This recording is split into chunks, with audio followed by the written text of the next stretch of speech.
सभी दोस्तों को गुड इवनिंग। आज हम पढ़ेंगे दोस्तों प्रश्नावली नंबर 14.1। उसमें अपन पढ़ते हैं पहले माध्य। माध्य में हम क्या करते हैं कि किसी भी चीज़ का माध्य निकालना हो तो इसके लिए दो मेथड होते हैं, प्रत्यक्ष विधि और एक अप्रत्यक्ष विधि। अब प्रत्यक्ष विधि को तो हम किससे दर्शाते हैं? समांतर माध्य से। किससे दोस्तों? समांतर माध्य से। और अप्रत्यक्ष विधि में होता है कल्पित माध्य, कल्पित व पग विचलन।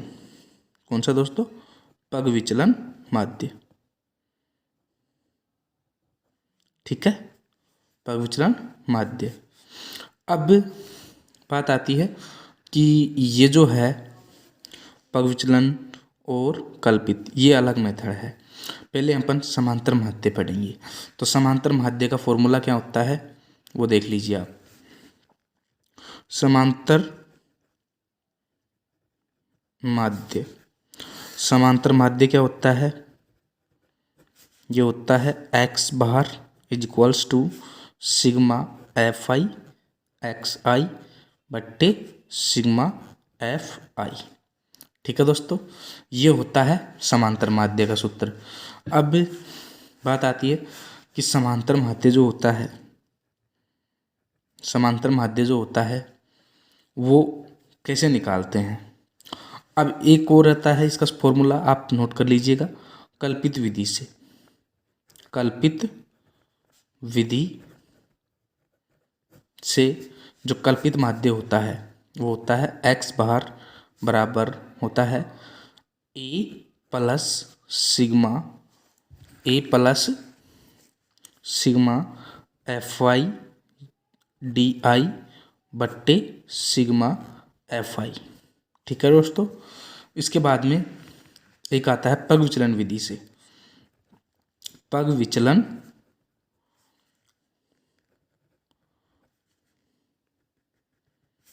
विधि से ये कौन सा माध्य है?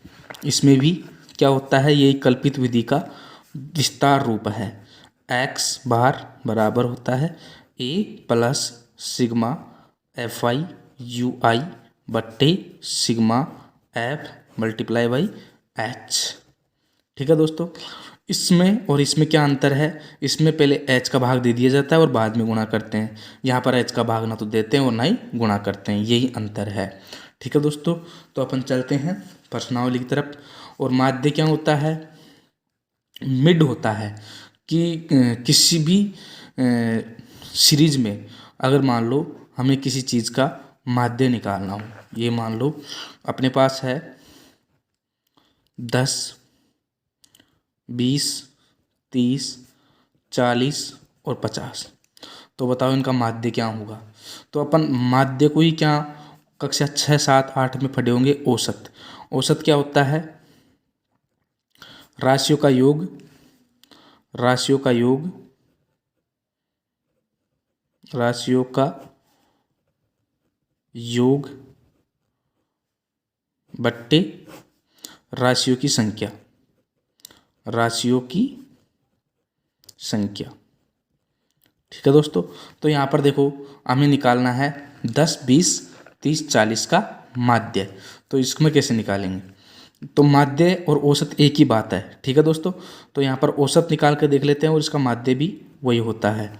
औसत देखो, यहाँ 10 plus 20 plus 30 plus 40 plus 50, 10, 20, 30, 40 plus 50। ठीक है दोस्तों,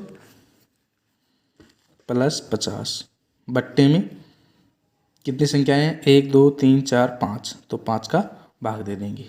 अब देखो 10 और 20, 30, 30, 33, 60, 60 और 40, 100, 100 और 150। कितना हो गया? 150 बट्टे में 5। तो देखो 5 15, 30। इसका जो मिड पॉइंट आएगा वो कितना है? 30। मतलब देखो 20, ये दोनों तरफ से ये और ये क्या आ गया? 30। ठीक है दोस्तों, तो ये होता है क्या? माध्य। इसी को माध्य बोलते हैं, क्योंकि सिग्मा एफ आई एक्स आई है, बट्टे में क्या है? सिग्मा एफ आई। तो वो भी एक तरीके से यही है कि राशियों का योग बटे राशियों की संख्या। ठीक है दोस्तों, सिग्मा एफ राशियों की संख्या हो गई, ये पूरा टोटल राशियों की संख्या हो गई। यह थोड़ा विस्तार रूप है कि किसी समुच्चय, इसमें किसी सेट्स का औसत निकालते हैं। ठीक है दोस्तों, आई होप आपकी ये समझ में आ गया होगा।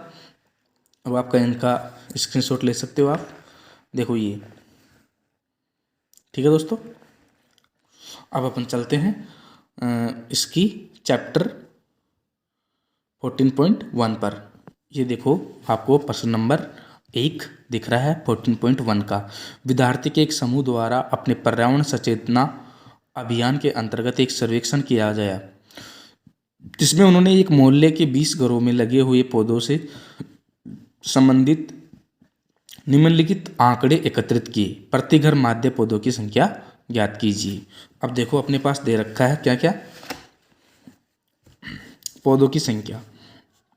तो अपन एक सारणी बना लेंगे। ठीक है दोस्तों, पौधों की संख्या,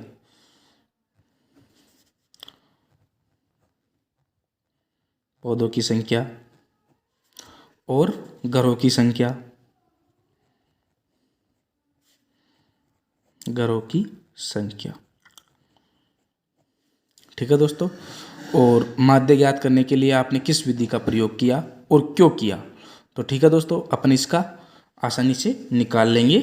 क्या माध्य, 0 से 2 है, 2 से 4 है, और 4 से 6, और 6 से 8, 8 से 10, 10 से 20, 10 से 12, और 12 से 14। ठीक है दोस्तों, और इसके बाद में अपने पास क्या है, घरों की संख्या। घरों की संख्या 0 से 1 में 1 है, और 2 से 4 में 2 है, और 4 से 6 में 1 है, 6 से 8 में 5 है। घरों की संख्या मतलब 6 से 8 पौधे लगे हुए हैं। यहाँ पर देखो ये जो है ना, ये 6 से 8, यहाँ पर कितने कि 6 से 8 पौधे 5 घरों में लगे हुए हैं, और 8 से 10 पौधे कितने घरों में लगे हुए हैं, 6 में। ठीक है दोस्तों, और 10 से 12 पौधे कितने घरों में लगे हुए हैं, 2 घरों में, और 12 से 14 3 घरों में पौधे लगे हुए हैं। ठीक है दोस्तों, अब इसके बाद में अपन देखते हैं प्रश्न। ठीक है, ये आपका हो गया है। अब देखो ये आपका प्रश्न है।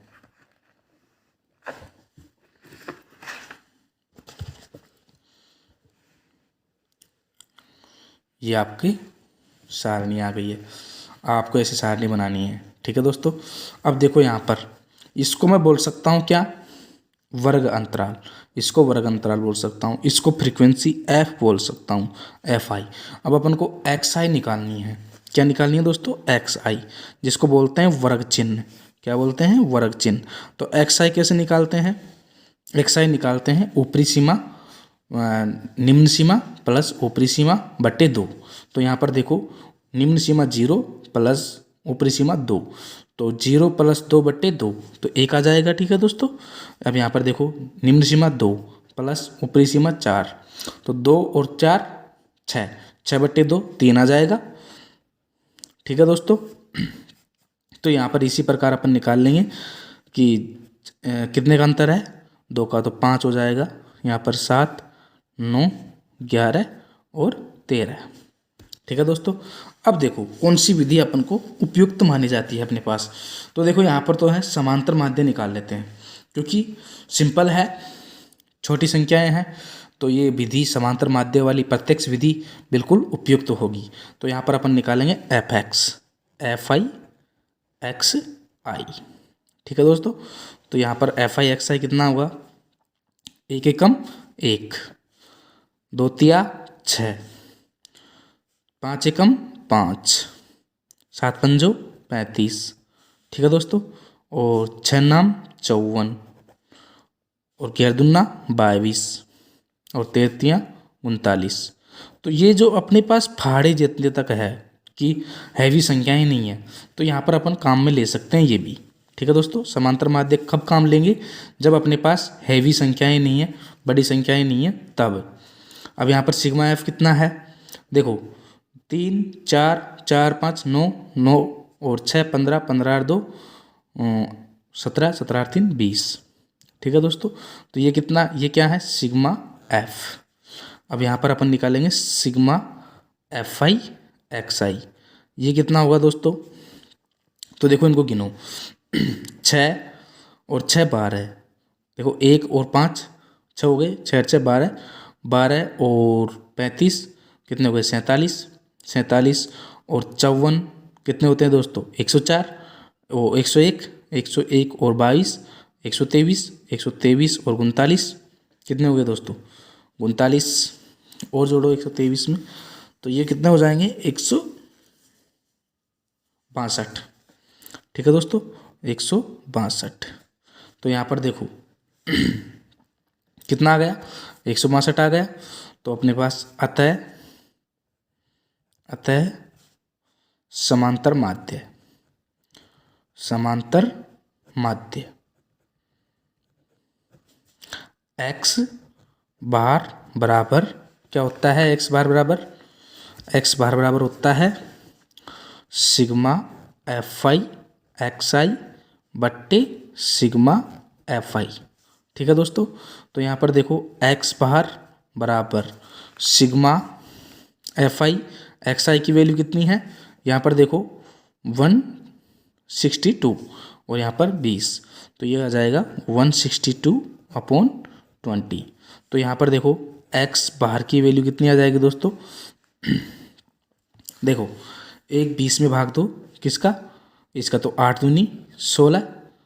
ठीक है दोस्तों, तो 0.20 से कम 20, 8.1, मतलब कि 8 जो होगा कितने 8 पौधे एवरेजन लगाएंगे सभी। ठीक है दोस्तों, आई होप आपकी ये समझ में आ गया होगा। अब इसमें पूछ रहा है कि कौन सी विधि उपयुक्त मानी जाती है। तो देखो हमने प्रत्यक्ष विधि का प्रयोग इसमें करेंगे, इसमें किया है। देखो जहाँ हमने प्रत्यक्ष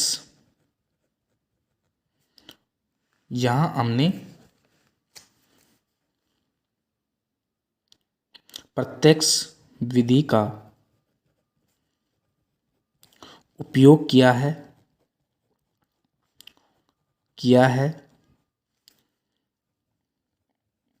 क्योंकि संख्याएं कम है ना दोस्तों, एफ आई व एक्स आई का संख्यात्मक मान या मूल्य क्या है, कम है। ठीक है दोस्तों, आई होप आपके समझ में आ गया होगा। माध्य कितना आया sigma f i x i बट्टे सिग्मा एफ से, ये अपन ने निकाल लिया और ये अपन ने कर लिया। आप इसका स्क्रीनशॉट ले सकते हो दोस्तों, यहाँ से पहले आप इसका स्क्रीनशॉट लो। ठीक है, उसके बाद में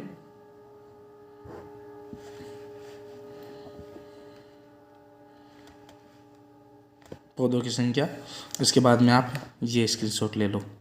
ठीक है दोस्तों, उसके बाद में ये आप स्क्रीनशॉट ले सकते हो। अब चलते हैं सवाल नंबर 2 पर। ये देखो दोस्तों क्वेश्चन नंबर 2, किसी फैक्ट्री के 50 श्रमिकों की दैनिक मजदूरी के निम्नलिखित बंटन पर विचार कीजिए। एक उपयुक्त विधि द्वारा प्रयोग करते हुए इस फैक्ट्री के श्रमिकों के माध्य दैनिक मजदूरी ज्ञात कीजिए। ठीक है दोस्तों, आपके ये प्रश्न समझ में आ गया होगा, आप इसका स्क्रीनशॉट ले सकते हो। इसके बाद में अपन इसका हल करेंगे। ठीक है दोस्तों, अब अपन वापस ही क्या बनाएंगे, सारणी दैनिक मजदूरी।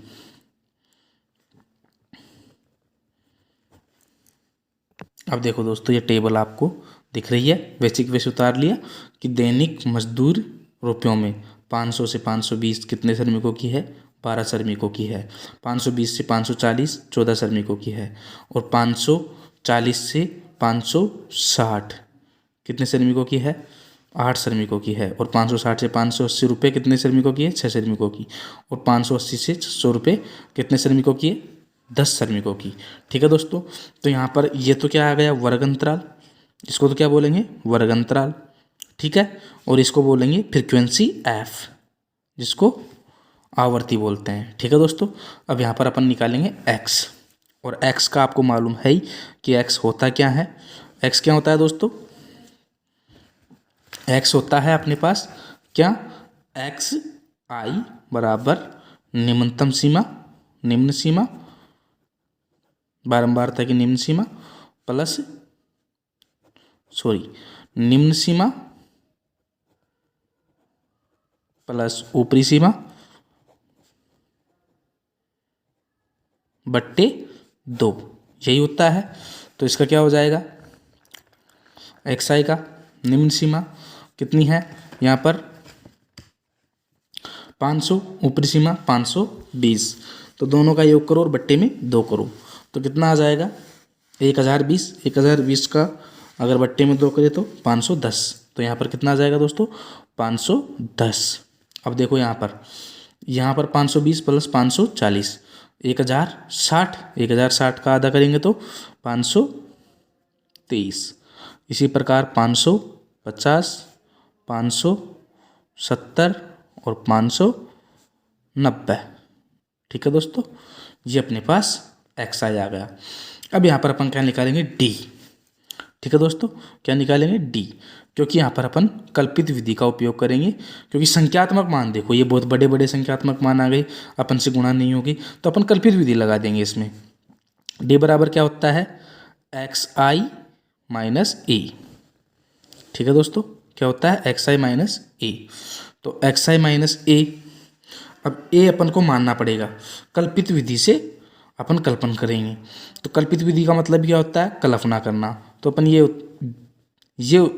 मान लेते हैं, क्यों, अपन मानने को तो कुछ भी मान सकते हैं, ये भी मान सकते हैं, ये भी मान सकते हैं, ये भी, ये भी, ये भी और ये भी, कुछ भी मान सकते हैं, लेकिन ये मानेंगे तो ये बीच का है, प्लस माइनस में जो संख्याएं आएंगी वो आपस में घट जाएगी। ठीक है दोस्तों, तो वहाँ से हमें गुणा कम करना पड़ेगा। अब देखो x की वैल्यू ये रही, और ये किसकी वैल्यू है, ए की वैल्यू। ये किसको मान लिया अपन ने, कल्पना कर ली कि माध्य है वो कितना होगा 550। तो यहाँ पर देखो x 510 में से 550 गए तो कितने बचेंगे दोस्तों, माइनस के 40। ठीक है, और 550 में से 530 गए तो माइनस के 20। 550 में से 550 गए तो 0। यहाँ पर कितना आ जाएगा दोस्तों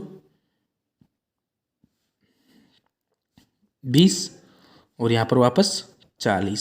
ठीक है दोस्तों, तो यहाँ पर देखो डी की वैल्यू अपने पास आई जाएगी। अब अगर अपन को ये लग रहा है कि ये बड़े हैं गुणा और नहीं हो सकता, तो पग विचलन से कर सकते हैं। पग विचलन में क्या होता है, यू आई निकालते हैं, और यू आई के लिए अपन क्या करेंगे, डी बट्टे एच करेंगे, और डिफरेंस कितने का है इसमें 20 का, तो 20 का भाग दे देंगे सब में। ठीक है दोस्तों, और अगर सरल किया जाए तो अपन निकाल लेंगे यू आई पग विचलन विधि से, या फिर अपन पहले कल्पित विधि पढ़ लेते हैं। ठीक है दोस्तों, तो यहाँ पर निकालेंगे एफ आई डी आई। ठीक है, एफ आई डी आई। तो अब एफ आई डी आई क्या होता है, एफ आई डी आई होता है एफ को गुणा करो डी से, एक्स से नहीं डी से। तो यहाँ पर देखो 4 ये 12 चौक 48, माइनस के कितने आ जाएंगे 480। ठीक है दोस्तों, क्योंकि 12 चौक 48 होते हैं। यहाँ पर देखो 14 28, माइनस के 280, यहाँ पर 0 हो जाएगा क्योंकि 0 से ये गुणा होगा 8। अब ये कुछ 6, तो 6 दूना 12 120, और ये आ जाएंगे 400, क्योंकि 40 को गुणा 10 से करेंगे। तो यहाँ पर देखो sigma f I D I कितना आएगा, वो देखो sigma f I D I आएगा अपने पास 400 है, तो 480 घटाएंगे तो माइनस के 80 बचेंगे, माइनस के 80 इसमें से घटाएंगे तो कितना बचेगा यहाँ पर 40, और 40 यहाँ पर माइनस के 280 प्लस के 40, तो इनको जोड़कर आप घटा सकते हो, कितना बचेगा माइनस के 240। ठीक है दोस्तों, और यहाँ पर सिग्मा एफ कितना आएगा, सिग्मा एफ अपने पास कितना आएगा 12 और 8 20, 20 और ये 34, 34 और 6 34 और 6 कितने होते हैं 40, 40 और 10 50। ठीक है दोस्तों, तो अपन निकालेंगे यहाँ ए बराबर 550 और अपन को चाहिए सिग्मा एफ आई बराबर है 50 और sigma f I D I बराबर है माइनस के 240। ठीक है दोस्तों, अतः कल्पित माध्य और माध्य को किससे दर्शाते हैं दोस्तों? X bar A plus sigma f I D I बट्टे सिग्मा एफ आई। तो देखो एक्स बार बराबर ए की वैल्यू कितनी है दोस्तों? 550। ए की वैल्यू कितनी है दोस्तों? 550 plus sigma f I D I minus के सिग्मा एफ आई है माइनस के 240 बट्टे सिग्मा एफ आई 50। यहाँ से जीरो से जीरो कट गई। ठीक है दोस्तों, जीरो से जीरो कट गई। यहाँ पर x बार बराबर कितना आया? 550 माइनस के 24 बट्टे 5। तो यहाँ पर आ जाएगा x बार की वैल्यू कितनी? 550 माइनस 4 पंजो 20, 4 पॉइंट 40 बच रहे हैं। ये कितना बच रहा है? 4, तो पॉइंट लगा के 40 हो गए, 40 बच रहे हैं तो 8 पंजो 40। अब यहाँ x बार की वैल्यू कितनी आ जाएगी दोस्तों? x बार की वैल्यू अपने पास क्या आ जाएगी? ये आ जाएगी 545.2। ठीक है दोस्तों, आई होप आपकी समझ में आ गया होगा। यही आपका माध्य है। अतः माध्य कौन सा? कल्पित विधि वाला। ठीक है दोस्तों, आई होप आपकी समझ में आ गया होगा। ठीक है दोस्तों, यहाँ अपन जीरो लगा सकते हैं क्योंकि इसके बाद में अपन यहाँ अगर जीरो लगाएं तो यहाँ से 100 हो जाएगा, 100 में से 80 गया तो 20। तो देखो जी, अपन यहाँ से श्रमिकों की संख्या निकाली और ये देखो ये sigma f I D I निकाला। इसके बाद में आप इसका स्क्रीनशॉट ले सकते हो, इसके बाद में ये आप इसका स्क्रीनशॉट ले सकते हो और उसके बाद में ये आप स्क्रीनशॉट इसका ले सकते हो यहाँ, और आप ये खुद कैलकुलेशन करना। ठीक है दोस्तों, ये आपका माध्य आ गया। ठीक है दोस्तों, धन्यवाद। और हाँ, अगर आपने इस वीडियो को लाइक नहीं किया तो और आपको समझ में आ रहा है, पसंद आ रहा है तो प्लीज़ लाइक कर लीजिएगा। और हाँ, आप अगर नए व्यूवर हो तो चैनल को सब्सक्राइब भी कर लीजिएगा। ठीक है दोस्तों, क्योंकि हम आगे ये प्रश्नावली 11 और इसी चैनल पर 11 और रह रही है, प्रश्नावली 11 करा के अपन डेस वर्क स्टार्ट करेंगे। तो आप दोस्तों सब्सक्राइब कर लीजिएगा। और हाँ, आप कमेंट में बताइएगा ऐसे ढंग से समझ में आ रहा है या फिर बोर्ड पर पढ़ाने से। तो आप अगर आपकी रिक्वायरमेंट होगी तो मैं बोर्ड से पढ़ा लूँगा। ठीक है दोस्तों, थैंक यू।